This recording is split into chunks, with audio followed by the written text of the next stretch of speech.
这一块肉呢是猪后腿的2刀肉，一半肥肉，一半瘦肉，并且肥瘦相连，不脱层。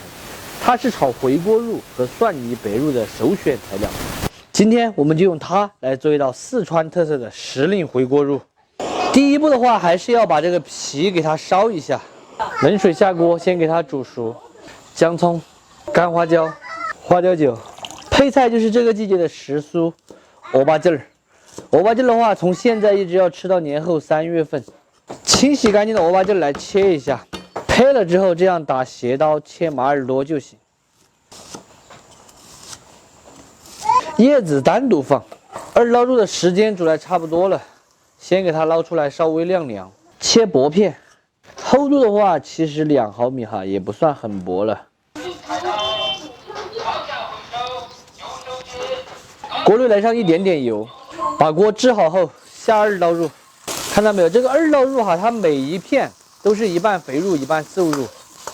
这个肉呢比较肥哈，稍微多爆一会儿。2刀肉全部炒来这样卷起，就是灯盏状。可以下姜葱蒜和太和豆豉，再来一点糖，2年陈酿的红油老豆瓣儿。咱们四川人做菜啊，一定离不开一款好的豆瓣儿。今天我用的这一款呢，它是一个2年陈酿的红油老豆瓣儿。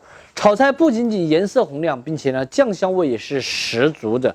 最主要的一点，它是一个零添加的绿色食品认证，没有任何添加剂、防腐剂，老少皆宜的一款高品质豆瓣儿哈。豆瓣儿这个东西，咱们1年都吃不了几瓶，做正宗川菜就吃这种好的豆瓣儿，陈酿的豆瓣儿。喜欢我同款高品质豆瓣儿的朋友，点视频下方链接去购买就可以了。现在买2瓶装还更加的划算。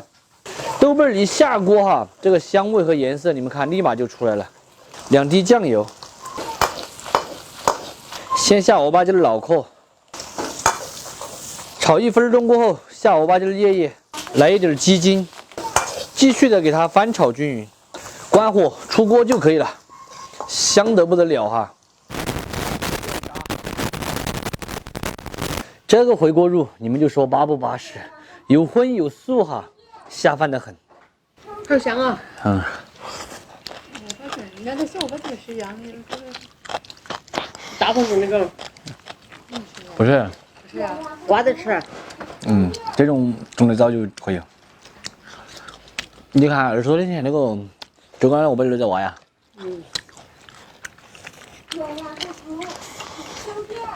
好香哦。它是全是你种的肉也香，菜也香。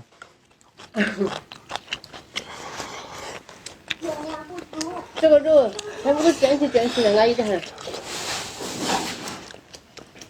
这样子炒出来它就不油腻，正宗味道。